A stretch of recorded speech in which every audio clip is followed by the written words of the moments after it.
जय हिंद दोस्तों, मेरी कहानी मेरी जुबानी के एक नए एपिसोड में आपका स्वागत है। आज हमारे साथ हैं नीतू गुप्ता मैम, जो कि नन्हे कदम चैरिटेबल ट्रस्ट नाम से एक एनजीओ रन कर रही हैं और वो काफी गरीब बच्चों की मदद भी कर रहे हैं। आज हम उनसे जानेंगे कि उनके जीवन में एक वो पड़ाव कब आया जब उन्होंने सोचा कि उनको एक एनजीओ स्टार्ट करना है और वो किस तरीके से लोगों की हेल्प कर रही है। सबसे पहले मैं स्वागत करना चाहूंगा नीतू गुप्ता मैम का कि वो हमारे पॉडकास्ट में आए और उन्होंने अपना कीमती समय हमें देने का सोचा। स्वागत है मैम आपका मेरी कहानी मेरे शुक्रिया, बहुत बहुत शुक्रिया आपका। Thank you. अच्छा, हम ये जानना चाहेंगे कि आपने जो एनजीओ स्टार्ट किया वो तो काफी बाद में किया, लेकिन आपका स्कूली जीवन कैसा था? आपने स्कूल में किस तरीके से आप स्कूल में कैसे थे, फिर आप कॉलेज में कैसे थे, और जब आपने एनजीओ स्टार्ट किया तो वो एक क्या चीज थी जिसने आपको मोटिवेट किया और आप आज इतने लोगों की हेल्प कर रही हैं? जी, मैं बताना चाहूँगी कि मेरी जो स्कूलिंग हुई है वो सेंट पॉल हाई स्कूल से हुई है। क्लेमेंट टाउन में है ये स्कूल। देन उसके बाद मैंने एमकेपी में, उसके बाद देन फिर बीएफआईटी बाबा फरीद इंस्टीट्यूट, वहाँ से मैंने एजुकेशन ली है। उसके बाद फिर मैंने देखा कि हमारी जो शुरुआत थी, फैमिली बैकग्राउंड बहुत वीक था। तो पेरेंट्स जो थे, माता पिता जो मेरे हैं, वो बहुत स्ट्रगल से हम लोगों को पढ़ाया उन्होंने। तो हमने गरीबी को बहुत करीबी से देखा है कि गरीबी क्या होती है, जरूरतें पूरी करना कितना मुश्किल होता है। तो जब मैं ये सब देखते हुए आई तो मुझे लगा कि जो मैं फेस कर रही हूँ वैसा ही फेस बहुत सारे लोग कर रहे हैं, बहुत सारे बच्चे कर रहे हैं। तो क्यों ना ऐसा कुछ किया जाए कि मैं उनकी कुछ मदद कर सकूं। अपनी जो मैंने जो फेस किया है, कहीं ना कहीं थोड़ा बहुत भी मैं किसी की मदद कर पाऊं तो मुझे ये लगेगा कि हाँ, मतलब संतुष्टि मिलेगी मुझे। तो उसके बाद फिर मैंने कुछ एनजीओज में मैंने इंटर्नशिप करना स्टार्ट किया। इंटर्नशिप करी, देखा। उसके बाद फिर मैं धीरे धीरे मैंने खुद से ही अपने तरीके से लोगों की हेल्प करना शुरू किया। तो मैंने नन्हे कदम चैरिटेबल ट्रस्ट की स्थापना करी। उसके बाद फिर मैंने सबसे पहले जो है एजुकेशन पे, बच्चों की जो एजुकेशन की जो नीड होती है, जैसे बच्चे स्कूल तो जाते हैं और उनके पास क्या होता है, कॉपी किताब पेंसिल, क्योंकि बहुत सारे गरीब परिवार ऐसे होते हैं जो इन सब चीजों को प्रोवाइड नहीं करवा पाते। या फिर ऐसा होता है कि आजकल आपने देखा होगा स्कूलों में फीस बहुत ज्यादा है, तो पेरेंट्स जो है फीस नहीं भर पाते।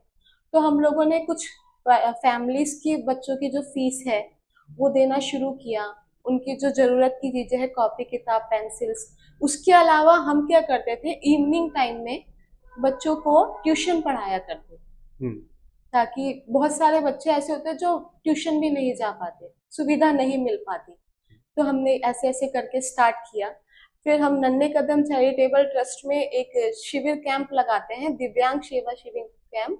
उसमें हम क्या करते हैं कि जो भी विकलांग लोग हैं, जैसे उन सभी को कान की मशीन हो गई, बैसाखी हो गई, व्हील चेयर हो गई, ट्राईसाइकिल हो गई, ये सब हम लोग प्रोवाइड करवाते हैं। जिनको जरूरत हो उनको ये सब प्रोवाइड करवाते हैं। आपने कोविड काल में भी काफी लोगों की मदद करी, तो जब हमारा पूरा देश एक जंग के माहौल में जूझ रहा था, क्योंकि कोविड एक ऐसी महामारी थी जहां पर बहुत सारे लोगों की डेथ हुई, और उस समय क्या आपको डर नहीं लगा जब आप बाहर जा रहे थे? आप वो कौन सी प्रेरणा थी जिससे कि आप कोविड काल में भी लोगों की मदद कर सके? वो प्रेरणा थी मेरे माता पिता। मेरे माता पिता ने, हम लोगों ने वो फेस किया है। तो हमें लगता था कि जब खाना नहीं मिलता है तो कैसा लगता है, जब एक टाइम पानी पीकर सोना पड़ता है तो कैसा लगता है। तो मुझे लगा कि ऐसे बहुत सारे लोग हैं जिनको नहीं मिल पा रहे हैं, मजदूर है, या फिर अभी क्या है, हम लोग जो मिडिल क्लास फैमिली है वो किसी को नहीं बोल पाती है, पर एक्चुअल में जो मिडिल क्लास फैमिली होती है ना, उन्हीं को सबसे ज्यादा जरूरत होती है हेल्प की। तो मैंने लोगों को, हमारे घर में भी लोगों को पता था कि मैं हेल्प करती हूँ, तो काफी कॉल्स वगैरह आती थी। तो मैंने फिर राशन वगैरह डोनेट किया। हमने कोविड काल में 700 फैमिलीज को राशन प्रोवाइड किया, करवाया। तो आप ये अगर मैं कहूँ कि आप तो लोगों की हेल्प कर रहे हैं, लेकिन एक चैरिटेबल ट्रस्ट चलाना बहुत ही मुश्किल है, तो आपकी टीम किस तरीके से काम करती है? देखिए, हमारी टीम इस तरीके से काम करती है कि जो भी उनकी इनकम है हम्म, उसका कुछ परसेंट वो गरीब लोगों को डोनेट करती है। वो मुझे हमारे पास आते हैं और हम सभी अपनी इनकम का कुछ कुछ हिस्सा लोगों को सेवा में लगा देते हैं। इस तरीके से हम लोग मदद करते हैं। हमारी 20-25 लोगों की टीम है, तो वो काफी अच्छी अच्छी पोस्ट पे हैं वो सभी। तो वो इस तरीके से मेरी मदद करते हैं और मैं फिर और लोगों तक उस मदद को पहुंचा पाती हूँ, क्योंकि अकेले ये काम करना संभव नहीं है। जब तक आपके पास टीम नहीं है, जब तक सपोर्ट नहीं है, तो आप ये काम नहीं कर सकते। तो आजकल के जो लोग हैं वो अपने तक ही सीमित हैं, मतलब वो अपनी मदद कर लें तो वो ही एक बहुत बड़ी बात है। ऐसे वक्त में ऐसे वो कौन लोग हैं? आपने बोला कि आपकी 20-25 लोगों की आपकी टीम है, तो आपने ऐसे लोग आपको कैसे मिले जो दूसरों की मदद करना चाह रहे हैं? क्योंकि आज की दुनिया में बहुत ऐसे कम लोग हैं जो कि दूसरों की मदद करते हैं। आपने टीम कैसे बनाई? देखिए, ऐसे है कि जहाँ से मैंने इंटर्नशिप वगैरह करी है, तो कुछ लोग मुझे वहां से मिले। इसके अलावा जो मेरा फ्रेंड सर्कल है, वहां से कुछ लोग मुझे ऐसे मिले। देखिए, मदद तो मेरे अकॉर्डिंग लोग करना चाहते हैं, पर किसकी मदद करे और कैसे करे वो जरिया लोगों को नहीं मिल पाता है। तो जब उन्हें लगेगा, लोगों को ये लगेगा कि हाँ, जो हम मदद कर रहे हैं वो सही लोगों तक पहुंच रही है, जिनको जरूरत है उन तक पहुंच रही है, तो मुझे लगता है कि सभी मदद करना चाहेंगे। फिर आपकी जो मदद है वो उन तक पहुंचनी चाहिए बस। आपने एक बहुत अच्छी बात बोली कि सही लोगों तक मदद पहुंचनी चाहिए, लेकिन वो सही लोग कौन है उनको आइडेंटिफाई करना भी बड़ा मुश्किल है। जैसे कि हमने कोविड काल में देखा कि लोगों ने बहुत सारा राशन इकट्ठा कर लिया था, और अभी भी हम देखते हैं कि ऐसे बहुत सारे लोग हैं जो अपने आप को गरीब पोर्ट्रे तो कर रहे हैं, लेकिन वो सरकार से और आप जैसे एनजीओ से काफी मदद ले रहे हैं और उनके पास बहुत कुछ है, और वो फिर उस पैसे को किसी और चीज में, नशे में इस्तेमाल कर रहे हैं। तो आप वो आइडेंटिफाई कैसे करते हैं कि इनको जरूरत है या नहीं है? जी, हम लोग ना पहले उनका सर्वे करते हैं। जैसे किसी फैमिली से हमारे पास कॉल आया, तो हम उनके घर में पहले जाते हैं, उनसे बातचीत करते हैं, घर को देखते हैं। फिर उसके अलावा उनके आसपास जो रह रहे हैं, देखिए आप कैसे हैं वो आपके आसपास के लोग बहुत अच्छी तरह जानते हैं। तो हमें उससे बहुत ज्यादा सपोर्ट मिल जाता है कि जब हम लोगों से पूछते हैं कि हाँ, इन्हें प्रॉब्लम है कि नहीं है, या फिर ये सिर्फ मदद ही मांग रहे हैं। तो इस तरीके से हमें इजी हो जाता है लोगों की मदद करने के लिए। एक सवाल, क्या कभी ऐसा आपके जीवन में हुआ कि आपने किसी की मदद तो करी, आपने फाइनेंशियल हेल्प करी, लेकिन आपको लगा हो बाद में कि ये तो हमने गलत कर दिया, इसको जरूरत नहीं थी, हमने इसको कर दिया, अब ये इस पैसे को कहीं और यूज कर रहा है? अब देखिए, पैसे का तो नहीं था, पर ऐसा हुआ था कि कोविड काल में एक मेरे पास कॉल आया था। तो उस दौरान ये हुआ कि उन्होंने मुझे बोला कि मेरे पास सिलेंडर नहीं है, खाने के लिए खाना तो है, राशन है, पर सिलेंडर नहीं है, तो मैं बनाऊं कैसे? तो मैंने अपने घर से सिलेंडर उनको दिया और वो लेने के लिए आए। पर ऐसा था कि अब फैमिलीज में, मेरी फैमिलीज में भी लिमिटेड चीजें होती है, तो उन्होंने बोला था कि मैं आपको रिटर्न कर दूंगा। तो मैंने कहा कि मैंने दे दिया है, कोई प्रॉब्लम नहीं है, कोई बात नहीं है। पर उसके बाद मुझे लगा कि मुझे इनको आइडेंटिफाई करना चाहिए कि क्या इन्हें जरूरत है कि नहीं है, या फिर इन्होंने ऐसे ही बोल दिया।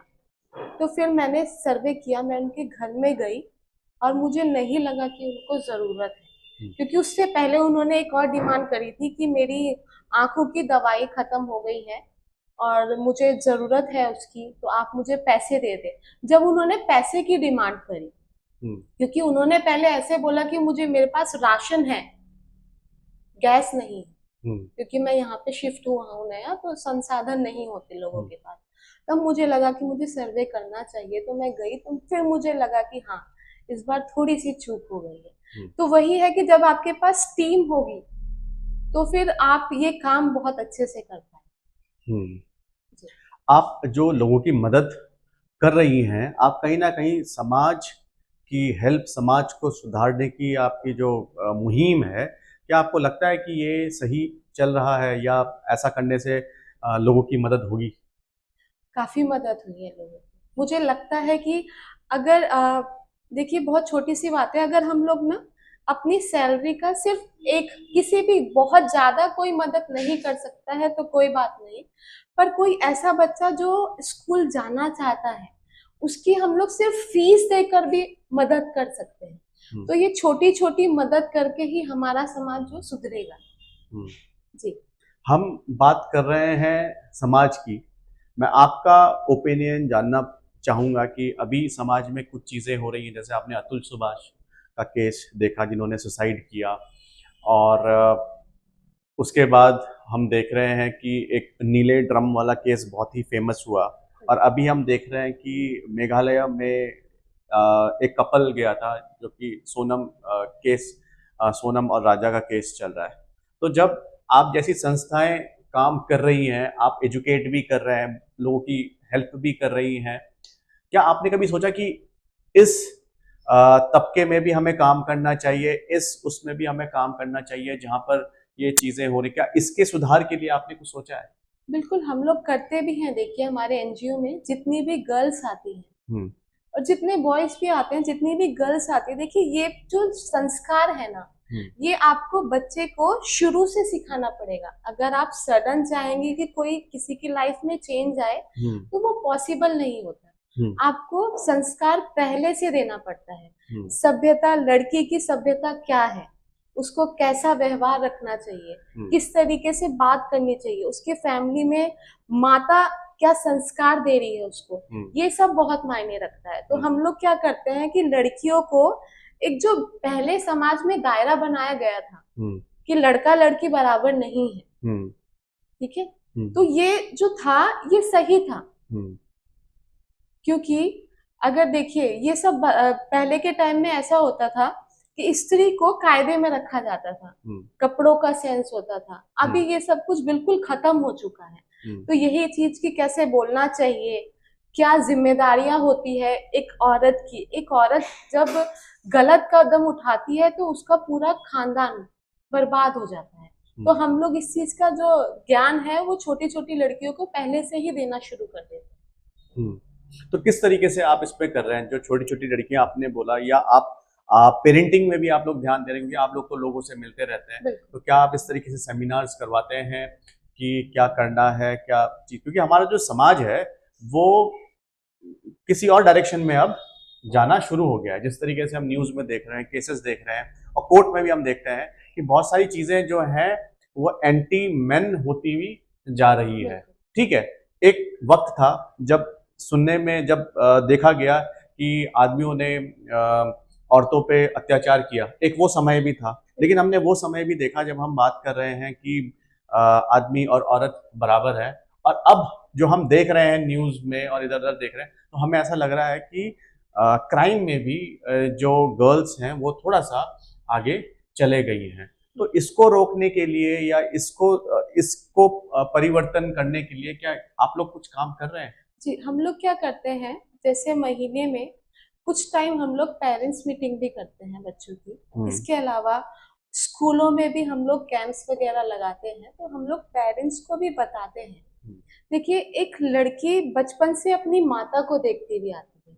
माता जो करती है लड़की ज्यादातर वही सीखती है। हम्म, माता का कैसे व्यवहार है अपने पति के प्रति, अपने परिवार के प्रति, वो अपनी जिम्मेदारियों को कैसे निभा रही है, हम्म, यही लड़की सीखती भी आती है। हम्म, तो एक माता की बहुत अहम भूमिका होती है लड़की के चरित्र को लेकर। हम्म, तो जब वो माता, अगर पेरेंट्स गाइडेंस अच्छी रखेंगे हम्म, तभी बच्चा संभल पाएगा। हम्म, दूसरा, आजकल जो है सोशल मीडिया बहुत कम, हम लोग बच्चों को दूर रहने की सलाह देते हैं हम्म, कि फोन वगैरह से दूर रहें। जैसे कुछ वीडियोस वगैरह जो लड़कियां आजकल बना रही हैं तो उससे दूर रहें, ताकि इन सब चीजों से बचा जा सके। हम्म, अपनी एजुकेशन पे फोकस करें, अपने ड्रीम पे फोकस करें, अपनी फैमिली पे फोकस करें।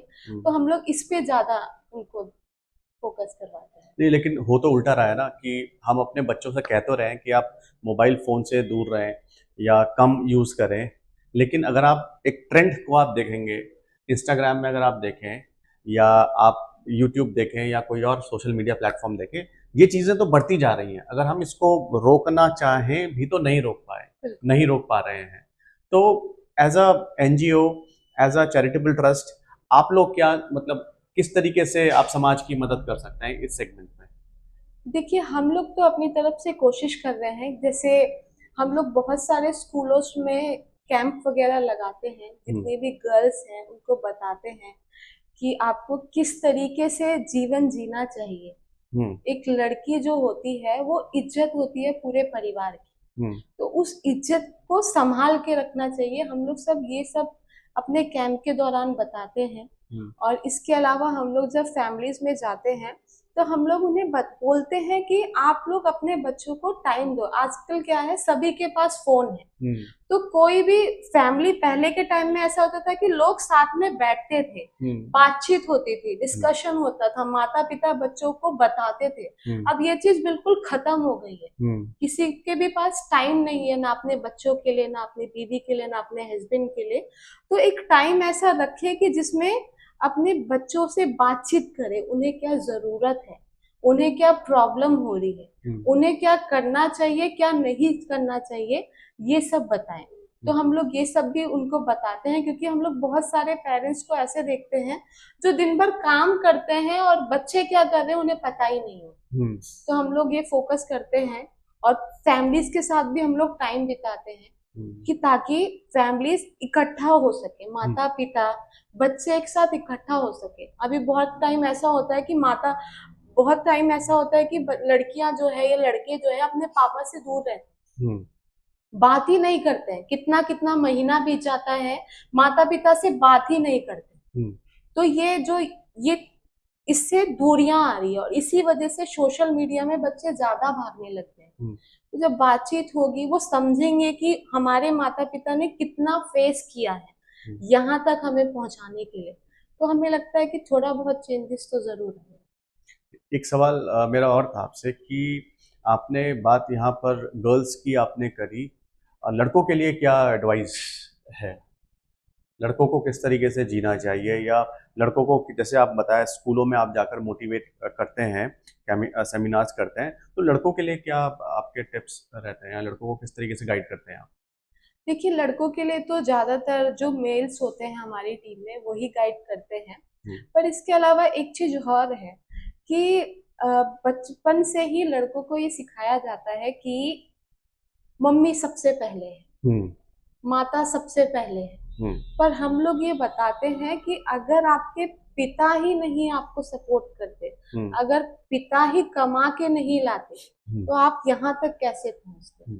तो सबसे पहले अपने पापा का सम्मान करें, वो सबसे ज्यादा जरूरी है। जब आप ऐसा करेंगे तो आपकी माता का तो वैसे भी ध्यान रख लिया जाएगा, क्योंकि अपनी माता को तो कोई नहीं छोड़ता है। आजकल पिता पीछे छूटते जा रहे हैं, पिता को कोई नहीं पूछता, सिर्फ माता माता माता। तो ये चीज भी गलत है। लेकिन ये ऐसा हो क्यों रहा है? हम देखते हैं मदर्स डे को तो हर कोई सेलिब्रेट कर रहा है, लेकिन बात जब हम फादर्स डे की करते हैं तो बहुत कम ऐसी फोटोग्राफ्स आ रही हैं जहां पर बच्चे अपने फादर से के साथ मिलकर केक कट कर रहे हैं या कुछ ऐसे सेलिब्रेट कर रहे हैं। इतनी दूरी क्यों है पिता के साथ? देखिए, मैंने बताया ना पहले भी कि एक स्त्री जो होती है ना, एक घर की लेडी जो होती है, वो सब कुछ उसी पर डिपेंड करता है। एक माता जो होती है वही जो भी वो करेगी वो बच्चा सीखेगा।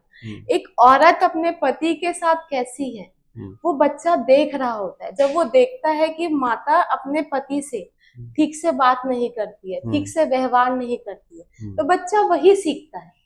तो ये नहीं करना चाहिए, इसी से ज्यादा दूरियां आती है। फेस्टिवल तो सारे बनाने चाहिए, माता भी, मदर्स डे बनाना भी चाहिए, फादर्स डे भी बनाना चाहिए, पर ये माता को सिखाना पड़ेगा। एक गृहिणी जो होती है वही सिखाएंगी कि आपको आपके पापा कितने इम्पोर्टेंट है।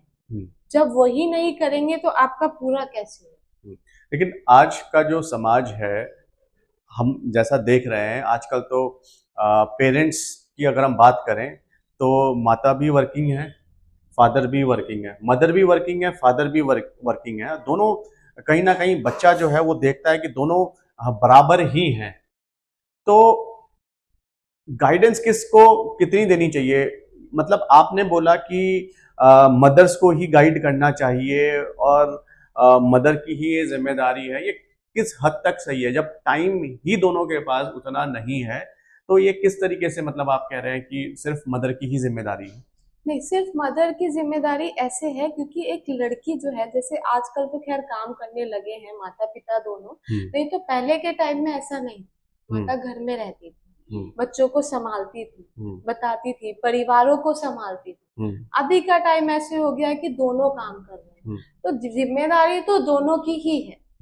पर एक पुरुष के पिता क्या है उसकी वैल्यू तो माता ही बताएगी ना। जब माँ बताएगी तभी बच्चा समझेगा, नहीं बताएगी तो नहीं समझेगा। आपने बहुत अच्छी बात कही कि ये माता का कर्तव्य है, क्योंकि बच्चा जो है वो माँ से ज़्यादा क्लोज होता है बचपन से ही, और ये मदर का कर्तव्य है, उनकी ड्यूटी है कि वो बताएं कि उनके फादर की इम्पोर्टेंस क्या है, जो कि आज के समाज में कहीं ना कहीं मिस होती जा रही है। अगर मैं आपसे कहूँ कि इमीडिएटली, ठीक है, ये तो हमने बोला ऐसा होना चाहिए, ऐसा करना चाहिए, अब जो ये पॉडकास्ट देखेंगे तो उनका भी एक पर्सपेक्टिव बनेगा, शायद यहाँ से जो मदर्स हैं वो फादर की इम्पोर्टेंस को बताना शुरू करें। लेकिन अगर इमीडिएटली कोई एक्शन लेना चाहिए एक चैरिटेबल ट्रस्ट के थ्रू, तो आप लोग किस तरीके से इस मुहिम को आगे बढ़ा सकते हैं, जहाँ पर हम पेरेंटिंग क्या होती है वो भी माँ बाप को सिखाएं? ठीक है, बच्चों को तो आप स्कूल में जाकर केटर कर ही रहे हैं, पेरेंट्स को कैसे? देखिए, आजकल क्या है कि बहुत सारे बच्चे सोशल मीडिया बहुत ज्यादा यूज कर रहे हैं, जिसकी वजह से बहुत सारी प्रॉब्लम्स हो रही हैं। लड़कियां जो है वो गलत एप्स यूज कर रही हैं। तो इसमें क्या है कि पेरेंट्स को समझना चाहिए, बच्चों को वॉच करना चाहिए कि वो किस डायरेक्शन में जा रहे हैं। इसके लिए पेरेंट्स को टाइम तो निकालना चाहिए। तो इसके लिए हम कोशिश करते हैं कि हम लोग मीटिंग वगैरह करते हैं काफी, पेरेंट्स मीटिंग भी करते हैं। इसके अलावा हम लोग होम टू होम विजिट भी करते हैं जो हमारे पास बच्चे आ रहे हैं, क्योंकि सिर्फ मीटिंग के दौरान बात करना हमें लगता है काफी नहीं है। तो हम क्या करते हैं कि हम लोग किसी पेरेंट्स के यहाँ चले गए, उनके निजी विचारों को जान लिया, उनको थोड़ा गाइड कर दिया कि आपका, क्योंकि बच्चा काफी सारी चीजें ऐसी हैं जो माता पिता को नहीं बता पाता, अपने टीचर को बता पाता, तो हम उनके विचारों को उनसे शेयर करते हैं, माता के विचारों को बच्चों को शेयर करते हैं कि आपके माता पिता ये चाहते हैं, आपको ध्यान देना चाहिए। इस तरीके से हम लोग अपनी तरफ से थोड़ी बहुत कोशिश कर रहे हैं। एक वक्त था जब बच्चे अपने माँ बापों से बहुत डरा करते थे। अब जो टाइम है वो माँ बाप के दोस्त बन गए हैं, लेकिन इस दौर में एक डिसएडवांटेज जो हम देख रहे हैं वो ये है कि जो बच्चे हैं वो बहुत ज़्यादा एडवांस भी हो गए हैं। अब माँ बाप तो लीनियंट हुए, उन्होंने अपने बच्चों को अपना दोस्त बनाया, लेकिन बच्चों ने उनको माँ बाप ना समझते हुए अपना दोस्त या दोस्त से भी नीचे का दर्जा उन्होंने दे दिया। वो सीरियसली बिल्कुल भी नहीं ले रहे हैं माँ बाप को। तो इसका क्या सोल्यूशन है? मतलब माँ बाप को कितना स्ट्रिक्ट होना चाहिए, कितना स्ट्रिक्ट नहीं होना चाहिए, ये मैं आपसे जानना चाह रहा हूँ। देखिए, ये तो ज्यादातर पेरेंट्स को ही पता होता है कि अपने बच्चे के साथ कैसे डील करें, पर मेरे अनुसार ये है कि अगर जब समानता आ जाती है ना तो वहां रिस्पेक्ट खत्म हो जाती है। जब रिस्पेक्ट चाहिए आपको तो समानता, जैसे माता पिता क्या है, अगर आप दोस्त बनेंगे तो वो रिस्पेक्ट खत्म हो जाएगी, और जब रिस्पेक्ट खत्म होगी तो डर खत्म हो जाएगा। तो रिस्पेक्ट लाना, वो दायरा जो है बनाया गया था वो सही बनाया गया था। जब भी कोई चीज दायरे में होती है तो वही चीज सही होती है, दायरे के बाहर कोई भी चीज खराब होती है। तो इसलिए दायरा बहुत ज्यादा जरूरी है, मुझे ऐसा लगता है। आप विकलांगों की तो मदद कर ही रही हैं, साथ में आप स्कूल में बच्चों को भी गाइड कर रही हैं कि उनको जीवन किस तरीके से जीना चाहिए। आजकल एक समस्या स्कूलों में और चल रही है कि बॉयफ्रेंड गर्लफ्रेंड वाला कल्चर देखने को मिल रहा है, और ये बहुत छोटी छोटी क्लासेस में देखने को मिल रहा है, 3rd में, 4th में, 5th में। तो इसको किस तरीके से कंट्रोल करना, तो मैं नहीं कहूँगा क्योंकि कंट्रोल करना बड़ा मुश्किल है। हम मतलब बच्चा फोकस्ड कैसे रहे अपने गोल की तरफ, हम क्या कर सकते हैं एज ए पेरेंट्स? अगर मैं पूछूं आपसे तो मुझे क्या करना चाहिए? देखिए, ये तो तभी पॉसिबल है जब आप अपने बच्चे के साथ टाइम बिताएं। हम्म। अगर आप टाइम ही नहीं बिताएंगे तो बच्चा फिर यहाँ वहां जरूर भटकेगा। हम्म। तो आपको अपने बच्चे को टाइम देना चाहिए। हम्म। आपका जब बच्चा क्या करता है, दोस्तों के बीच में ज्यादा होता है। हम्म। क्यों? क्योंकि उसके पेरेंट्स उसको वो माहौल नहीं दे पा रहे हैं। हम्म। तो पेरेंट्स को अपने बच्चों के लिए टाइम निकालना चाहिए। हम्म। किसी एक टाइम बच्चों के साथ बैठ के खाना चाहिए, बाहर उनको ले जाना चाहिए, घूमना चाहिए, फैमिली टूर पर जाना चाहिए। इसी से जो गैप है वो खत्म होगा। हम्म। तो बच्चा समझेगा माता पिता को और माता पिता बच्चों को। हम्म। जी। एक चीज और पूछना चाहूंगा मैं आपसे। ये तो चलो हम छोटे बच्चों को गाइड कर सकते हैं, लेकिन जिस तरीके के केसेस हम लोग देख रहे हैं न्यूज में आजकल कि मर्डर हो रहे हैं, एक चीज और कही जाती थी कि जो महिलाएं होती हैं वो काफी इमोशनल होती हैं। उनके इमोशंस में इतना चेंज क्यों आ रहा है? फ्रीडम बहुत ज्यादा मिल गया है। हम्म। मेरे अकॉर्डिंग मेरा विचार ये है कि फ्रीडम बहुत ज्यादा मिल गया है। आजकल हर लड़की सोशल मीडिया पे है, हम्म। रील्स बनाती है, वीडियोस बनाती है, और कोई वॉच करने वाला नहीं है। फैमिली के मेंबर्स को कुछ फर्क नहीं पड़ रहा है। हम्म। तो इस वजह से ये ज्यादा बढ़ता जा रहा है। एक लड़की जब स्कूलिंग टाइम में होती है तभी से उस पर ध्यान देना चाहिए, हम्म। उस पर पाबंदी लगानी चाहिए। ऐसी पाबंदी नहीं कि उसको सख्त कर दो पूरा, हम्म। घर से बाहर नहीं निकलने देना, पर उसको सही गलत बताना चाहिए। मुझे ऐसा लगता है। वीडियो बनाना इसमें बुराई क्या है? मतलब ठीक है, हर कोई बना रहा है, सब बना रहे हैं, लेकिन इसमें क्या है? मतलब इमोशंस कैसे चेंज हो रहे हैं? मतलब अब जिनको गर्ल्स को बड़ा सॉफ्ट हार्टेड माना जाता था और दया भाव आती देखने को मिलती थी, तो आज की डेट में वो दया भाव खत्म हो गई है। इमोशनली भी वो बहुत ज़्यादा स्ट्रांग है। तो ये सिर्फ वीडियो बनाने से हो रहा है या इसके पीछे का कोई और रीज़न भी है? मुझे ऐसा लगता है कि इसके पीछे का रीजन उनकी फैमिली। हम्म। क्योंकि अब मैंने पहले भी बोला कि माता को देखते हुए मुझे लगता है कि मैं अपनी माता को देखते हुए ही यहाँ तक पहुंची कि मेरी माँ का व्यवहार कैसा है, हम्म। वो किस तरीके से बात करती है, वो किस तरीके से जिम्मेदारियों को निभाती है, समाज में किस तरीके से रहती है। हम्म। तो ये बहुत ज्यादा इम्पोर्टेंट है कि माताओं को अपने लड़कियों को थोड़ा समझाना चाहिए कि किस तरीके से रहना चाहिए। जैसे आपने बताया आपकी 25 लोगों की टीम है। बहुत सारे लोग हैं जो कि मदद करना चाहते हैं, गरीब बच्चों की मदद करना चाहते हैं, और उनका एक्सपीरियंस ऐसा है कि स्कूलों में सेमिनार्स देना चाहते हैं। कुछ लोगों की रुचि है, वो रिलेशनशिप में बहुत स्ट्रांग है, तो वो चाहते हैं कि बच्चों को गाइड करें। तो अगर किसी को जुड़ना है आपसे, आपके ट्रस्ट के साथ, चैरिटेबल ट्रस्ट के साथ, तो वो किस तरीके से जुड़ सकता है? देखिए, हमारा जो मेन ऑफिस है वो टर्नर रोड पर है, हम्म। और हमारा फेसबुक पे पेज भी है नन्हे कदम चैरिटेबल ट्रस्ट के नाम से। हम्म। तो उसमें कांटेक्ट नंबर दिया है, आप उस तरीके से हमारे साथ जुड़ सकते नीतू जी, बहुत बहुत धन्यवाद आपका मेरी कहानी मेरी जुबानी में आने का। आज आपसे एक नया पर्सपेक्टिव हमें मिला है जीवन का, और मैं ये चाहूँगा कि ये पॉडकास्ट हर कोई लोग देखें, स्पेशली पेरेंट्स जिनके बच्चे अभी छोटे हैं और जो पेरेंटिंग सीख रहे हैं, सीखना चाहते हैं, और अपने बच्चों को एक नई दिशा देना चाहते हैं। मैं चाहूँगा कि वो इस पॉडकास्ट को देखें, इसमें कमेंट करें, और मैं चाहूँगा कि नन्हे कदम चैरिटेबल ट्रस्ट के साथ सब लोग जुड़ें, क्योंकि बहुत लोगों को हमारे मदद की ज़रूरत है। और जब हम जुड़ेंगे एक एनजीओ के साथ, तो हम बहुत अच्छे लार्ज स्केल में हम लोग मदद कर पाएंगे। बहुत बहुत धन्यवाद आपका हैं। आने।